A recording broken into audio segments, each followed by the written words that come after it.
माणिकराव कोकाटे लीलावती रुग्णालयात दाखल झालेले आहेत। 11व्या मजल्यावर ते सध्या ऍडमिट आहेत। माणिकराव कोकाटे यांना आयसीयू मध्ये उपचारासाठी आणण्यात आलेलं आहे।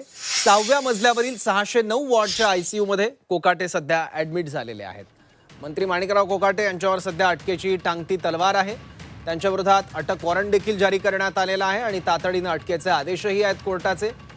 आणि त्याच वेळी हाय ब्लड प्रेशरच्या त्रासामुळे ते लीलावती रुग्णालयात दाखल झालेले आहेत। लीलावती रुग्णालयाच्या 6व्या मजल्यावरील 609 या वॉर्डच्या आयसीयू मध्ये कोकाटे ऍडमिट झाले आहेत।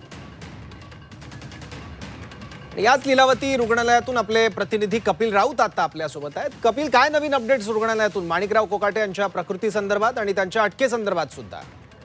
नक्कीच माणिकराव कोकाटे हे लीलावती रुग्णालयात दाखल झाले होते आणि आताची खबर अशी येते की त्यांना आयसीयू मध्ये ठेवण्यात आलेलं आहे। 6व्या मजल्यावर 609 वॉर्ड नंबर आहे, तिथे त्यांना ठेवण्यात आलेलं आहे। ही अपडेट खबर आलेली आहे।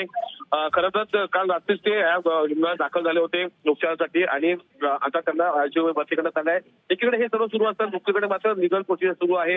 नाशिकला एक टीम तयार होत आहे, कदाचित टीम इथे येऊ शकते रुग्णालयात आणि रुग्णालयामध्ये जे डॉक्टर्स आहेत त्यांची चौकशी, त्यांच्याबरोबर त्यांनी चौकशी करू शकतात की नक्की किती गांभीर्य आहे, त्यांच्या तब्येतीमध्ये किती तब्येत खालावलेली आहे, ह्या सर्व गोष्टी तपासणी ते करू शकते आणि त्यानंतर ते निर्णय घेऊ शकतात का माणिकराव कोकाटेला अटक होईल का नाही होईल किंवा 2-3 दिवस थांबवायचं आहे, त्याची तब्येत नीट झाल्यानंतर निर्णय घ्यायचा, या सर्व गोष्टी नंतर करतील। पण सध्या तरी आता त्यांना आयसीयू मध्ये भरती करण्यात आलेलं आहे आणि त्यांच्यावर उपचार सुरू आहे। उच्च रक्तदाबाचा त्यांना त्रास होत आहे अशी प्राथमिक माहिती समोर येत आहे आणि त्या अनुषंगाने डॉक्टर त्यांच्यावरती उपचार करत आहेत।